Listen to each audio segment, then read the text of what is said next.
السلام علیکم ورحمۃ اللہ وبرکاتہ۔ الحمد للہ رب العالمین والعاقبۃ للمتقین والصلاة والسلام علی اشرف الانبیاء والمرسلین نبینا محمد وعلی آلہ وصحبہ اجمعین وبعد۔ فعن علی رضی اللہ تعالی عنہ فی صفت وضوء النبی صلی اللہ علیہ وسلم قال ومسح برأسه واحدہ أخرجه أبو داود وأخرجه النسائي والترمذي بإسناد صحيح، بل قال الترمذي إنه أصح شيء في الباب۔ ابھی آپ کے سامنے بلوغ المرام من ادلۃ الاحکام کی حدیث نمبر 31 پڑھی گئی ہے۔ حدیث کے راوی سیدنا علی بن ابی طالب رضی اللہ تعالی عنہ مشہور صحابی ہیں، سابقین اولین میں سے ہیں، بچوں میں سب سے پہلے نمبر پر اسلام قبول کرنے والے صحابی ہیں، عشرہ مبشرہ میں سے ہیں، یعنی 10 صحابہ اکرام میں سے ہیں جن کے بارے میں اللہ کے نبی صلی اللہ علیہ وسلم نے نام لے کر جنت کی بشارت دی تھی۔ خلفائے راشدین میں سے چوتھے نمبر پر ہیں، یعنی خلافت کی ذمہ داری کو ادا کیا ہے۔ اللہ کے نبی صلی اللہ علیہ وسلم کے رشتے میں چچا زاد بھائی ہیں، اور اسی طریقے سے آپ کے داماد بھی ہیں، چونکہ فاطمہ رضی اللہ تعالیٰ عنہ کی شادی علی بن ابی طالب رضی اللہ تعالیٰ عنہ سے ہوئی تھی۔ علی بن ابی طالب رضی اللہ تعالیٰ عنہ نبی کریم صلی اللہ علیہ وسلم کے ساتھ تمام جنگوں میں شریک رہے۔ ہجرت کی رات میں اللہ کے نبی صلی اللہ علیہ وسلم کے بستر پر آپ نے رات گزاری تھی۔ بہت بڑی یہ آپ کی قربانی ہے، کیونکہ ہجرت کے موقع پر کافروں نے ایک بہت بڑا انعام رکھا تھا کہ جو نبی کو زندہ یا مردہ جس بھی حالت میں پکڑ کے لائے اس کو 100 اونٹ دیا جائے گا، 100 سرخ اونٹ دیا جائے گا۔ ایسے میں نبی کے بستر پر رات گزارنا کوئی معمولی قربانی نہیں ہے۔ علی بن ابی طالب رضی اللہ تعالی عنہ بہت بہادر تھے، بڑی طاقت اللہ تبارک و تعالیٰ نے دی تھی، گہرا علم عطا کیا تھا۔ فاتح خیبر ان کو کہا جاتا ہے، خیبر کی فتح انہی کے ہاتھ سے ہوئی تھی۔ سن 35 ہجری میں منصب خلافت پر فائز ہوئے، یعنی خلافت کی جو ذمہ داری تھی ان کے ہاتھ آئی، اور سن 40 ہجری میں 17 رمضان کو جمعہ کے روز صبح کے وقت کوفہ کے اندر آپ پر حملہ ہوا، اور اسی حملے کے نتیجے میں آپ شہید ہو گئے۔ حملہ کرنے والا عبد الرحمن بن ملجم یہی مجرم شخص ہے جس نے حضرت علی رضی اللہ تعالیٰ عنہ کو شہید کیا تھا۔ اب آئیے روایت کی طرف۔ وعن علی رضی اللہ تعالی عنہ فی صفت وضوء النبی صلی اللہ علیہ وسلم قال ومسح برأسی واحدہ۔ علی رضی اللہ تعالیٰ عنہ سے روایت ہے، فی صفت وضوء النبی، نبی صلی اللہ علیہ وسلم کے وضو کے طریقے کے متعلق، کہ نبی صلی اللہ علیہ وسلم نے وضو کیسے کیا، اس وضو کے متعلق علی رضی اللہ تعالیٰ عنہ بیان کر رہے ہیں۔ فی صفتی، صفت مانے طریقہ، کیفیت، صفت۔ وضوء النبی صلی اللہ علیہ وسلم، نبی صلی اللہ علیہ وسلم کے وضو، فی صفت وضوء النبی، نبی صلی اللہ علیہ وسلم کے وضو کے متعلق، یا نبی صلی اللہ علیہ وسلم کے وضو کے طریقے کے متعلق، یہ نبی صلی اللہ علیہ وسلم نے کیسے وضو کیا، اس بابت حضرت علی رضی اللہ تعالیٰ عنہ کہہ رہے ہیں۔ قال ومسح برأسه مر واحدہ، ومسح برأسه واحدہ کہ آپ نے اپنے سر کا ایک مرتبہ مسح کیا. مسح یمسح مانے مسح کرنا، یعنی سر کا جو مسح کرتے ہیں اسی کو عربی زبان بھی مسح یمسحو کا لفظ استعمال ہوتا ہے. مسح کا لفظی معنی ہوتا ہے پوچھنا. تو چونکہ ہاتھ میں پانی لے کر کے، ہاتھ کو تر کر کے، انگلیوں کو تر کر کے اپنے سر کے بال پر اس کو پھیرتے ہیں تو یہ مسح کہلاتا ہے. تو مسح مانے مسح کرنا. برأسہ رأس مانے سر، واحدہ مانے ایک بار، ایک. ومسح برأسہ واحدہ کہ آپ صلی اللہ علیہ وسلم نے سر کا ایک بار مسح کیا.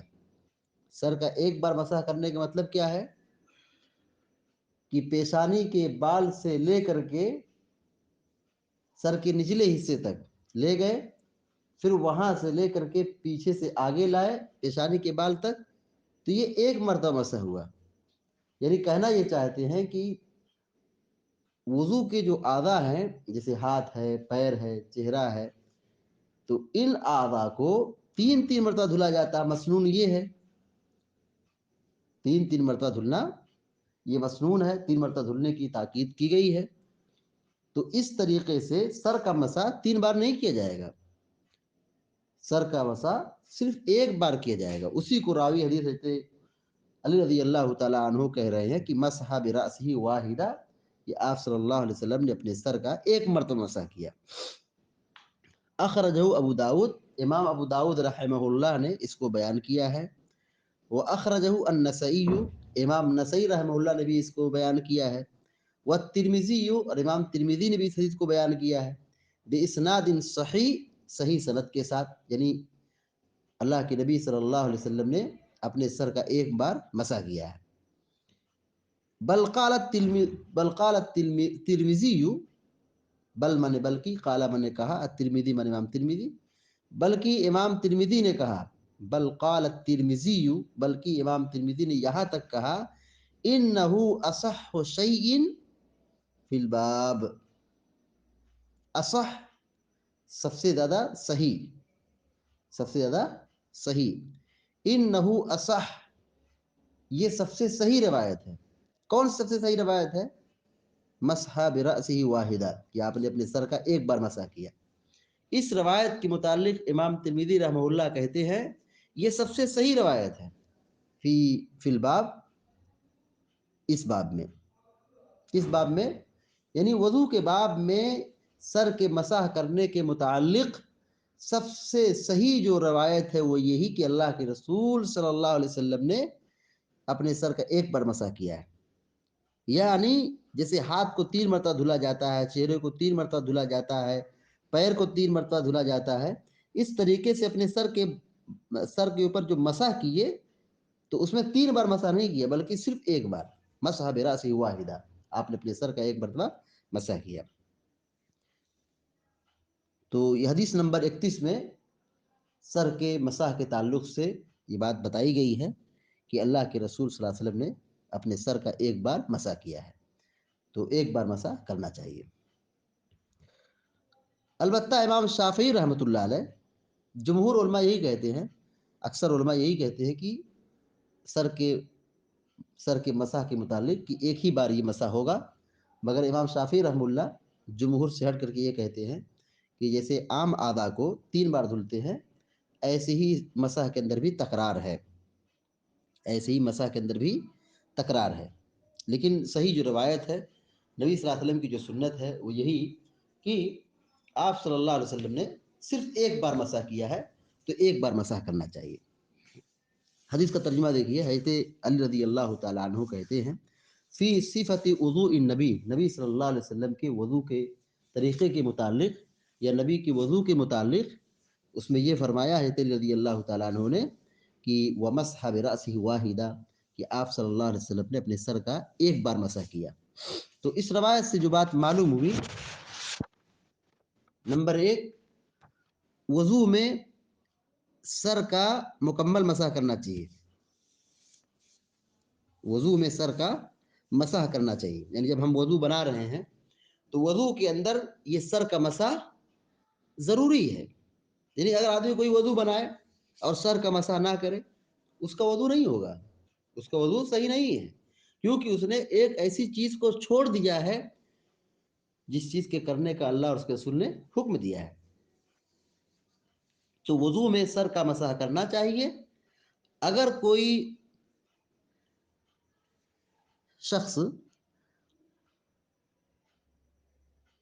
مکمل سر دھل لے، اگر کوئی شخص مکمل سر جو ہے دھل لے، اپنے سر کو دھل لے، تو یہ مسح نہیں ہوگا.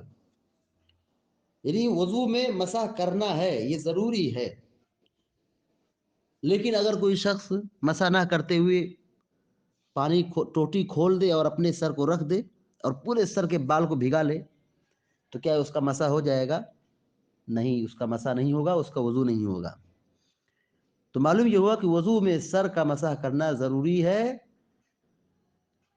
اگر کوئی شخص اپنے سر کے بال کو بھگا لے، دھل لے، ٹوٹی کے نیچے بیٹھ جائے اور پورے سر کے بال کو دھل لے، پورے سر کو دھل لے، یہ مسح کافی نہیں ہوگا کیونکہ اس نے دھلا ہے، مسح نہیں کیا ہے. حدیث میں مسح کا حکم دیا گیا ہے، دھلنے کا حکم نہیں دیا گیا ہے. نمبر 2، سر کا مسح صرف ایک بار کرنا چاہیے.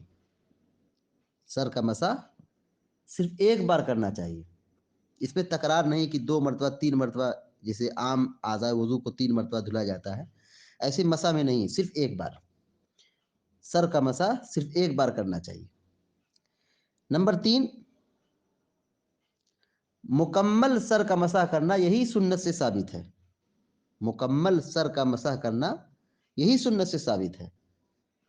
کوئی آدھا سر مسح کر لے، تھوڑا سا مسح کر لے، یہ سب سنت کے خلاف ہے.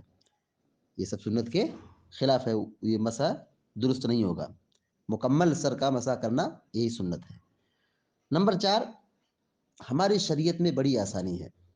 ہماری شریعت میں کافی سہولت ہے اور بڑی آسانی ہے. کیسے آسانی ہے؟ کہ آپ صلی اللہ علیہ وسلم نے اپنے سر کا مسح کیا ہے، یہ آسانی ہے. سوچئے اگر اللہ کے نبی صلی اللہ علیہ وسلم حکم دے دیتے یا اللہ رب العالمین حکم دے دیتا کہ جیسے ہاتھ کو دھلا جاتا ہے، پیر کو دھلا جاتا ہے، چہرے کو دھلا جاتا ہے، ایسے ہی اپنے سر کے بال کو بھی دھلنا پڑے گا. کیا خیال ہے؟ ٹھنڈی کے موسم میں یہ چیز دشوار ہوگی کہ نہیں ہوگی؟ یقیناً دشوار ہوگی. بیماری ہوگی، بخار آئے گا، پریشانی بڑھے گی، مشقت ہوگی، تکلیف ہوگی. سوچئے کہ ہماری شریعت میں کتنی آسانی ہے کہ اللہ رب العالمین نے سر کا مسح کا حکم دیا ہے، مسح کی جگہ دھلنے کا حکم نہیں دیا. اگر دھلنے کا حکم دے دیتا تو یقیناً ہمارے لیے بہت دشوار ہوتا، بہت تکلیف ہوتی. مگر اللہ رب العالمین کا بہت بڑا احسان، اس کا کرم ہے. اس نے ایک ایسا ہمیں دین دیا ہے جس دین میں ہمارے لیے بہت سہولت ہے، بڑی آسانی ہے. 5ویں بات یہ معلوم ہوئی، گردن کا مسح کرنا ثابت نہیں ہے. جگہ جگہ آپ دیکھ رہے ہیں کہ آپ نے سر کا مسح کیا، اللہ کے رسول صلی اللہ علیہ وسلم نے سر کا مسح کیا، مگر کسی بھی صحیح حدیث میں یہ نہیں ہے کہ آپ نے اپنی گردن کا مسح کیا ہے. تو حدیث میں گردن کا مسح کرنے کا ذکر نہیں ملتا ہے. لہذا یہ عمل بدعت ہے، یہ عمل بدعت ہے، اس سے بچنا چاہیے. اور خالص نبی صلی اللہ علیہ وسلم کی سنت کی روشنی میں عبادات کو انجام دینا چاہیے. وضو ہو، نماز ہو، روزہ ہو، صدقہ ہو، زکوٰۃ ہو، ہر قسم کی عبادت اللہ کے رسول صلی اللہ علیہ وسلم کی سنت کی روشنی میں ادا کرنا چاہیے. اللہ رب العالمین سے دعا کرتے ہیں کہ اللہ تبارک و تعالی ہم کو، آپ کو، سارے مسلمانوں کو نیک عمل کرنے کی توفیق عطا فرمائے اور سنت کی روشنی میں عمل کرنے کی سعادت نصیب فرمائے. آمین یا رب العالمین. وصلی اللہ علی نبینا محمد وعلی آلہ وصحبہ اجمعین. السلام علیکم ورحمۃ اللہ وبرکاتہ.